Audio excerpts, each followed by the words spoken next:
Welcome to Season 6 of Paper Talk, where we talk about tips and tricks on navigating and building your small creative business.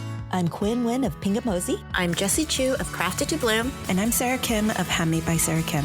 In Season 6, we'll be sharing our experiences and insights on running a small creative business, from managing finances to building your brand. We'll also be interviewing other small business owners and experts in the field to get their perspectives and advice. So join us as we dive into the world of small creative businesses and help you take it to the next level. Hi, everybody. Welcome to our podcast. We're so excited to have you here. On today's topic, we're going to be talking about how do you do mass productions. I would say we have a lot of experience on doing mass production. I would say if you haven't been following Sarah on Instagram or TikTok, where she shares, pretty sure it's thousands of white peonies that you've done in the past few months. It's crazy. Yes, Tell us about your experience on this. It's funny because you also had referred me to this particular job, and I had submitted a proposal, but it was with a different team. And I know you got repeat business with them. How in the world, let's say, for example, one of our listeners wants to get into mass production. What would you advise them on how to get themselves ready to do mass production? I would say scheduling out is probably one of my most important things. First, you got to figure out how many flowers you could even make, like physically, and then just a good time frame for you, because you could be making lots of flowers but not have enough time. And then your physical ability to make sure that your hands are okay throughout the time. So true. And I limit myself to actually only 30 flowers a day, which is my happy number. I think there's like a happy number, and then there's like a number that you have to like stretch to make sure you're going to meet your deadline. So I try to tell them, if I could only make 30 flowers a day and I'm only working 5 days a week, that's like only so many flowers I could make in a time frame that they give me. Now, if you can't meet that, you could try outsourcing the labor, and you could, figure out how to schedule yourself out for that month. But a lot of these projects, I felt like they don't give me a lot of time. No, never. So I don't know how that was for you. Yeah, it's so short. And I would say one of the biggest thing is if you're about to tackle these large projects, you need to make sure you have all your supplies and materials ready to go. Because as soon as they say yes and they gave you money, and you should never start a project without accepting a deposit. And with this deposit, I always ask for 50% of it, because you're going to be investing a lot up front, and this will help you pay your labor, all your supplies and materials that you need to get this project started. And hopefully you're going to be able to pace yourself and not overwork, and just making sure that you're just well balanced. Because when you get into the world of mass production, it's very hard on your body. There's like the mentality and your family, and you're just surrounded by paper flowers all the time. And it's crazy. It's like a mess. I was a tornado in my house this year because I took multiple mass production projects. And there was one I knew that we had set it out from last year that worked out really well. I was able to outsource a couple of big pieces, and there was a couple of big projects. Like I would say the art firm that I did in Los Angeles, Anaheim, the convention center. I remember that. The theme was pollinator.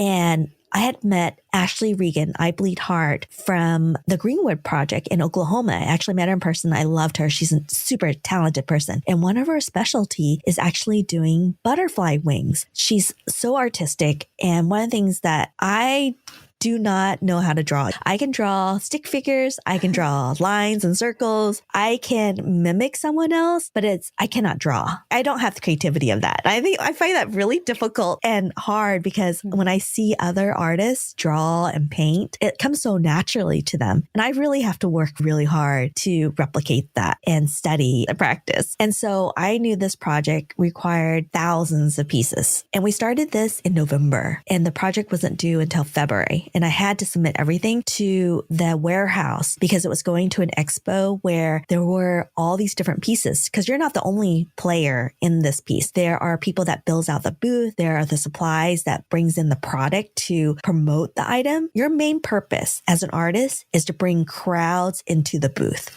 So how do you go about doing that? And there was several meetings I had with the company. What can I create that will draw in the attention? And what can I bring to the conversation conversation to make sure that what I'm doing is aligned with what they wanted to do, their goals, and making sure that their colors and things like that was consistent. Yeah, consistent. And cohesive to everything. Yeah, exactly. So when you were doing these massive projects, were you on the same? Did they tell you exactly what they wanted, or did you have some flexibility on what to offer on the table? I don't like it when they make me come up with the idea, especially when it comes to massive amounts of things, because I don't do the creative freedom when it comes to things. They can get very picky along the way. So I just wish they can just tell me, this is the amount of number that we want, and the same thing. That makes life so much easier. So thankfully, the project that I had earlier this year, it was literally just white peonies. Although white does scare me as a paper flower maker, white is tricky because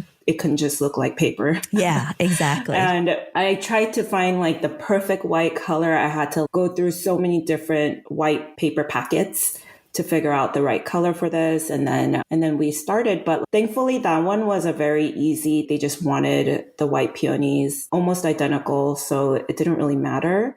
I actually don't think I've worked on a project that they gave me creative freedom. And if they did, it didn't go through because it kept the delays of the design process just didn't meet up every time. So then I was like, I can't make it in time. And I actually had a conversation of this, like we had this huge Mother's Day project that I was going to do earlier, but I ended up not going through with it because it had to do with my idea versus their idea and it didn't meet. And we were just going back and forth. And I actually ended up buying a lot of the paper in advance because it was getting so close to the time frame that they wanted. And I knew I didn't have the paper ready, but I didn't sign a contract. So I was super upset.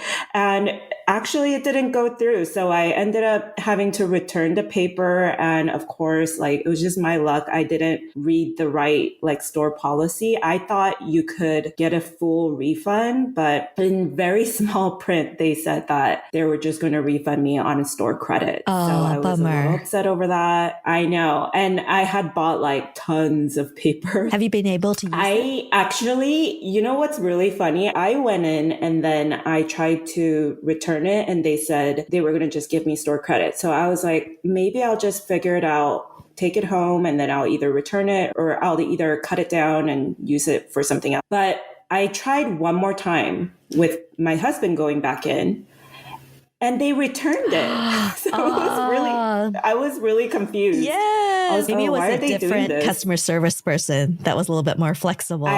I'm glad I tried. I didn't give them a hard time or anything because I did misread the store policy. So I was a little confused why they decided to just give me the refund. But I paid it online and they actually refunded back in cash. Oh, so that's it was awesome. like a weird experience. But yeah, I would say definitely sourcing is so important though. You need to have the paper in advance. And they had contacted me about a month and a half before. And then like, I want to say 2 to 3 weeks in, we're still going back and forth with the design process. Yeah. And that's why I was like, I think I'm just going to buy the paper and then, but with no signed contract. Yeah. So I've learned through that same process, when we start the conversation, I mentally map out the timeline that I need and backdate it to design due date. And I'll tell them up front, if we haven't made a decision and they're waffling back and forth, I just will stop the conversation and just say, just want to let you know, if you want me to start on this project, I'm going to need a decision by this particular date to get this going, or otherwise I will not be able to do it. And you'll have to find someone else and you'll have to start this conversation all over again. It makes them really think and stop whiffling and waffling, because if they really want you, they will do it. And if they're waffling, they're not the right customer for you, because it's going to make your life so painful. And another advice I want to give you, if you are thinking of outsourcing, make sure you pad your invoice or your proposal to reflect that.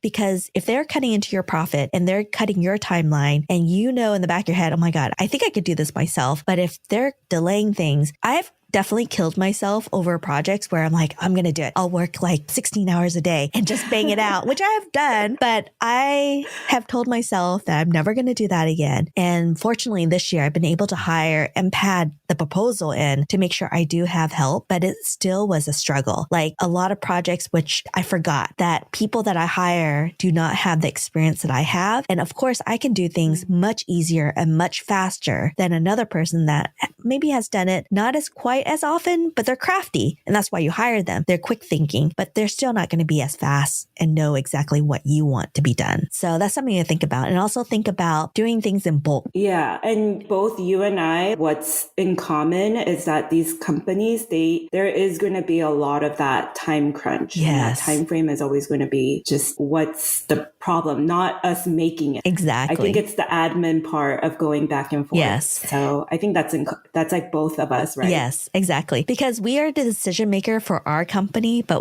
when someone reaches out with you with a large budget, there's a whole team behind them because that person you're talking to, they might not be the decision maker. They have to go back to their team that talks about the design. Then they have to go back and talk to the marketing team that has the budget that will pay the design team to get this done. Get it approved. Exactly. And then accounting. Let me tell you about the net pay. So you have to be very clear on your invoice when you want to be paid. A wedding planner in New York who was doing an exhibit at the Arkansas Museum of Fine Arts where they were actually getting everything sent to their New York office and they were going to take a truck and pack everything and then drive it down to Arkansas. And so as they were asking me to do this, I was like, oh yeah, I could totally send it to New York. But then at the last minute, they added more flowers. I was like, this is going to add time. And so they said, oh, you can actually send it to the museum and just miss the truck together. And that gave me another week, which was amazing. And so I was able to fulfill that, but it was a killer, you guys.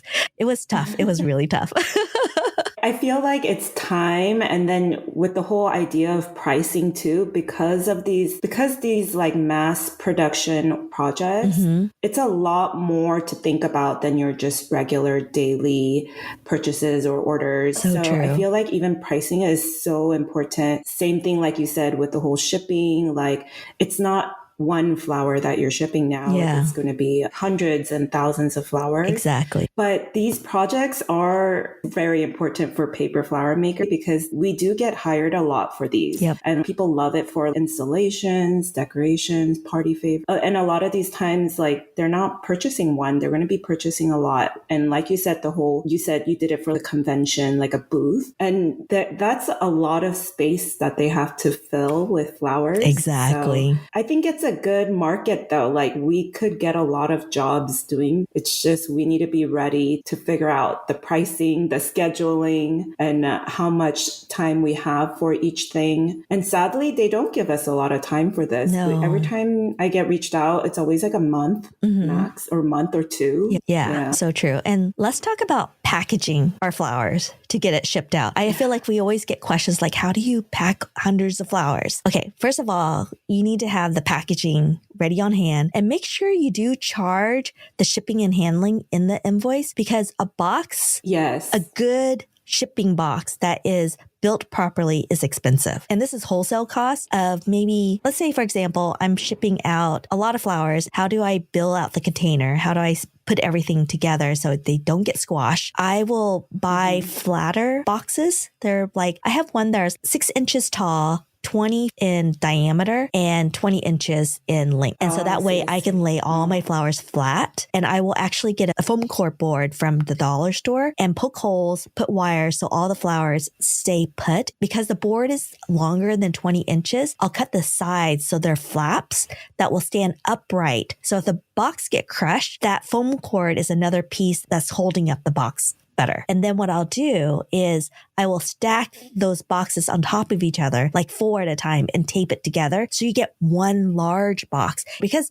our boxes in realistic is paper flowers. They're super lightweight and you don't want those FedEx or UPS guy throwing the boxes around because it's so lightweight. And because when you build things together, it's going to be heavier and it's going to be hefty. I want to ask you, Sarah, you know how there's a controversial thing about, do you put the word fragile on your box or not? I've heard so many stories about both sides that I don't know what to do. I do, but I don't know. I don't know if it it helps or anything.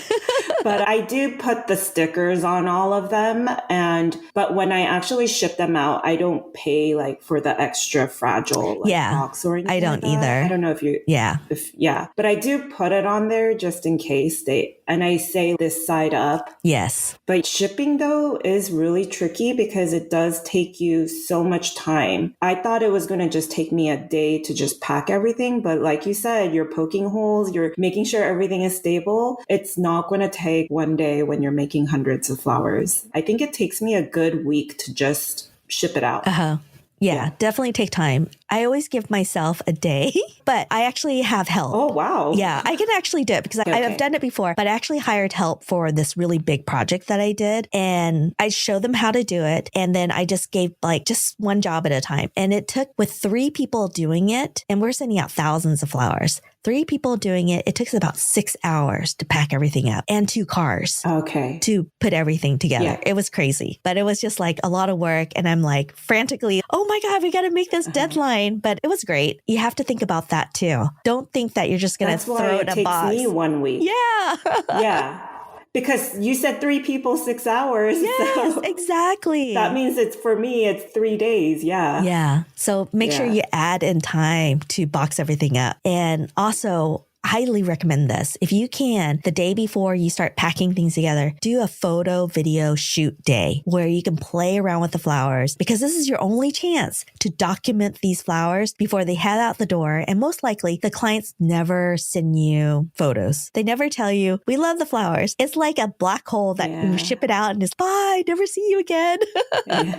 And we never have that many paper flowers in hand, like regularly. Never. So it is really fun to have that type of like photo. I do take a good day to just take a lot of pictures, different videos, and then I could just use it throughout the year really because it's fun and different. Exactly. And people are more impressed when there's a lot. Yes, I agree 100%. They're like, whoa. Yeah. And then I filled like in my entire living room with flowers, and there were so many boxes. It was ridiculous, but it was so much fun to see everything. And even my husband took a picture and shared it with his work buddies. I haven't been able to use my living room or dining room because we've had so many people come through. Yeah, I could imagine. I actually used to have a team a long time ago before the pandemic. And it was a lot to like even manage that. But I think like you've been doing a really good job in trying to outsource that work. But when I was doing it, I was a terrible boss. I don't know how to manage people and assign the right like work to the right people. And then I think at the end, I just felt like I was wasting my money. Yeah. Really. So I don't know how to, I guess I've never fully gone through figuring out how to pay myself for the job versus paying others. And I don't know, I want to know how you figured that out. Is there like a percentage to how much you charge your client for that? And yes. Like how many people do you usually hire? Okay. So I kind of work backwards a little bit.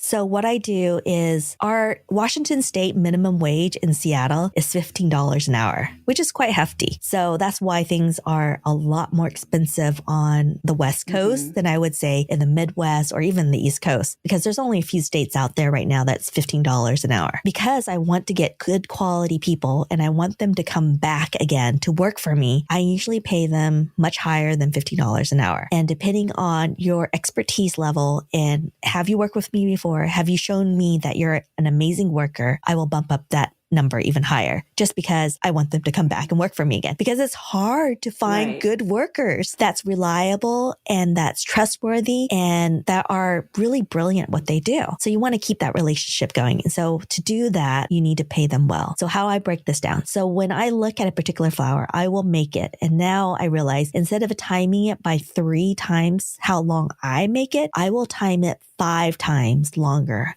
than what I would originally make it, because the monotonous of doing thousands of flower is very trying, you guys. I had to do 150 peonies, and they wanted kind of like the coral charm where you can see the carpels. And inside every carpel, we ended up doing 3 carpels per 150 times 3. That's 750 carpels. That's a lot of carpels. And it's very tiring. And you got to be very forgiving of the workers on making them not how you create it, but they have to have a passable state. And I would say at the very beginning, when you're showing them how to do it, you have to be more forceful on saying, oh no, that doesn't look how I want to do it. And you show them an example and then you stop them. Oh no, you're making it too fat or you're making it too skinny. Or there'll be one point when you're making so many, you're like, oh, that's fine because no one's going to see it. But you have to be at the beginning, have that quality control in place. So they have that mind that you value the quality of it, not the quantity of it. So that depends on how you're doing. And also, how much are you paying them? Are you paying them very little? Expectation goes down. So if you're paying them a lot more, expectation goes up. And that's where that control comes in. At that point, you already know how much you're paying them. If I can make a carpel or a peony, let's say if I can make one peony within 1 hour, I'm going to expect them to make it at a much longer time, not 5 hours. That's unreasonable. But I will say it'll take them about maybe 2 hours. But the thing is, for me, it's faster if they do the monotonous piece and I will put together the flower because I know exactly how I want the flower to look. So I ended up hiring these people to do the foliages, like minoring the leaves, doing all the monotonous things so I can go in and cut the leaf to the shape that I want versus giving them a template because it's a little bit slower. If you're cutting with a template, it's a lot slower than freehanding thing. And so what I'll do is I will just have them minor things, glue things, put the pieces that it's not visible to the eye, but it's necessary to create that flower, like the cutting. Like if you do the Cricut a lot because you do cardstock, so you're feeding it. So I would pay someone to feed the paper, take it off the thing. So that way you can put it together because you're faster at that. And having them already pre-made and pre-cut and working on those paper to cup it or fringe it. And it's a simple movement that they can quickly do. That's more valuable to me than having them create a whole flower because that takes too long. And so I ended up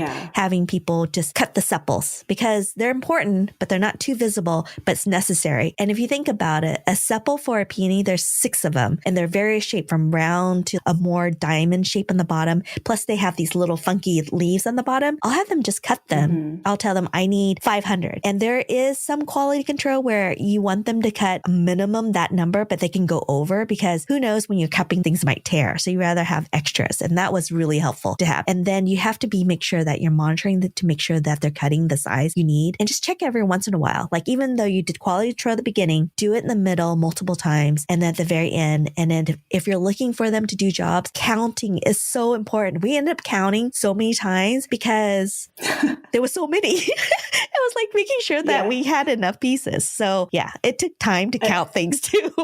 I don't know if it's for you, but for me, I actually get really like satisfied every time I count it. So it's like a waste of time sometimes when I'm like sitting there counting. Yes, it's like, satisfying. I made 100. Okay, yay! 500 more to go. Yeah, exactly. It's very satisfying. Okay, I'm more than halfway through. We can do this, people. Yeah, like I already know what the count is, but then I'm going to recount it for whatever reason. Yeah. And you never know when you're counting things that you might have miscounted because when you count in the hundreds, you're going to make mistakes.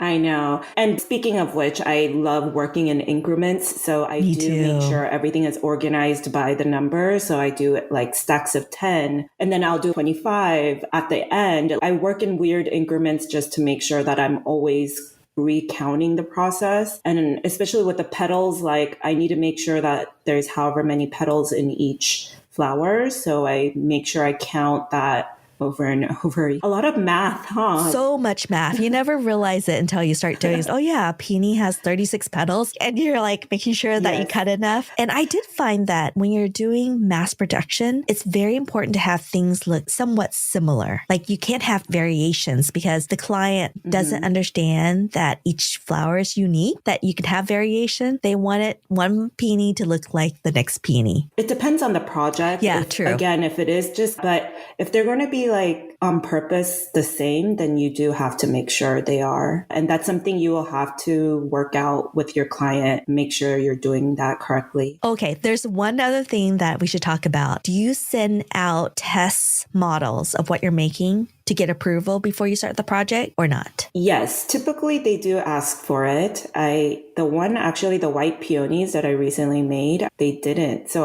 should I have sent them a sample? Because again, they gave me such a short time frame. So maybe that's why they didn't ask for a sample. But I would say, to be safe, we're both on the same page. You should always send a sample before. Yeah, definitely. And make sure they pay for it too. And one thing I know that if you work with corporate clients, they usually have a corporate FedEx or UPS account. Ask for it. Don't be shy. Saying, you're going to get a much better shipping rate than what I would do on my own because I don't ship out as much as you do. And usually they'll just give it to you and then you don't have to worry about it. I would have to say, if you're working with FedEx, it's fine to have FedEx print the shipping label at the FedEx store. UPS, on the other side, they have a lot of free independent UPS store that will not print corporate labels at that store. You have to go to the official UPS customer service building for them to do it. And when you're shipping out hundreds and the boxes are very bulky and large, you might not have a scale that will adequately weigh your boxes. So that's a good investment to have, you guys, is to definitely get a milling scale that's large. That's like at least 12 inches across that can weigh these boxes for you. Oh gosh, we need to have a episode just on shipping because there's so much information here. Because shipping is so much trial and error too. You need to figure out how to ship and the right cost and all the sizes, all the different sizes. Yeah. And how to charge that shipping and handling cost. I feel like a lot of artists, they forget about that and they don't charge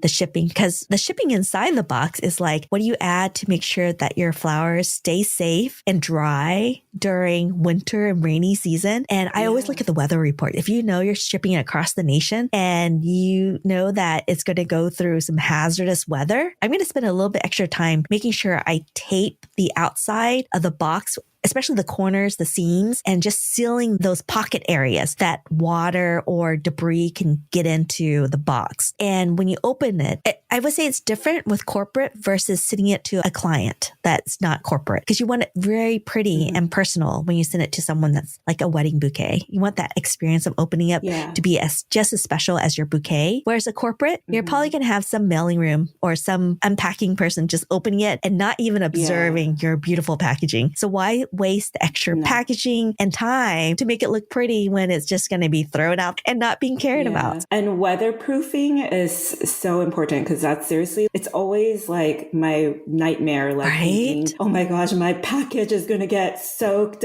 or it's going to be sitting out in the sun all day. And then I don't know what's going to happen. I don't know. I have all the worst case scenarios in my head before I ship them out. Yes. And I'm like, please let it get there safely. I agree. And speaking of which, do you insure your packages when it comes to these bulk orders, just to make sure? Because there's so many in there. I ask the client, and the client will either say, yes, I'll insure it. Yes, I want electronic signature when it arrives to make sure that does come. I make sure that I have this checkoff list. When I talk to a client, I want to make sure that we talk about shipping and handling. We talk about their shipping account, where we're going to charge it, the expectation. Do they want it ground? Do they want it overnight? Do they want 2-day shipping? It really depends on their budget, and make sure that's all clear in the front. So you and the client is not surprised by shipping, because shipping is very expensive. I will tell you, I shipped out 12 boxes that were very large. Shipping alone was over $3,000. So that's something to think about when you're shipping out these mass bulk. And imagine paying $3,000 out of your own pocket before you even get payment from the client. That's huge. That's why I'm emphasizing, get the client FedEx or UPS account number so they can just charge it and you don't have to worry about that payment. So the shipping and handling is the very important part, where you do charge for the handling and the box, because the larger the boxes, the heftier that price is. So if you buy bulk for packaging containers, it's going to be very expensive. There's usually a minimum, and there's multiple companies out there. If you're being eco, I would say eco is even more expensive than regular cardboard boxes. And especially if you buy wholesale, and if you're at this point doing mass production, you're going to get large boxes, break them down, save them so you can use them again. Just make sure you take all the labeling and shipping out, because UPS and FedEx do not want to use that. All of that to say, I don't think it should, bulk orders should be discounted in any way. No.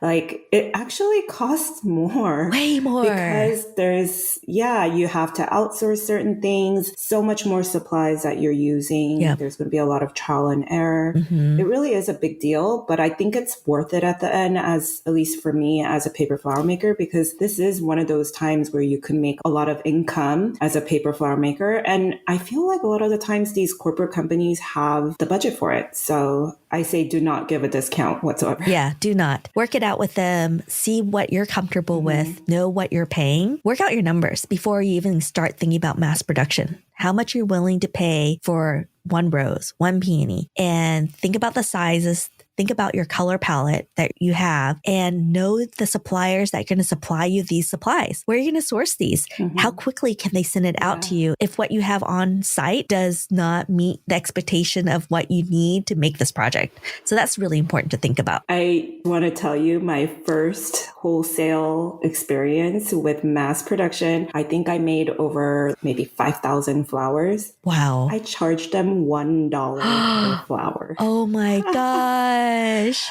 And it was obviously much more simpler. And it was like 10 years ago, more than 10 years ago when I first started. And I think at the end, I was like, wait, I paid myself like 25 cents per flower because I spent so much money on shipping and boxes and packaging. Yes. And the supplies. I was like, oh, I made 25 cents. Oh, that's painful.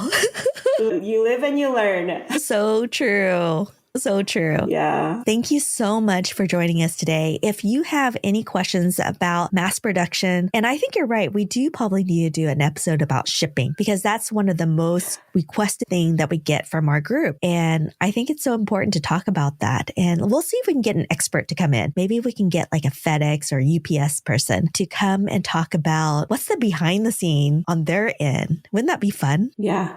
I want to talk about our favorite snacking things. So Sarah, what are you snacking on? Probably this week, one of my favorite things was like the Kirkland guac. I swear it's really good. We just randomly decided to buy it when we were at Costco. And I swear it's better than Chipotle. Yum. Like the guac. Uh-huh. Yeah, with some chips. What about you? We just went to the farmer's market and there was fresh sugar snap peas and they're so sweet. And it's just so easy to wash some, put some ice over it to keep it cold, and then just snack on it as I'm editing podcasts. So that's what I've been doing. Yeah, fun.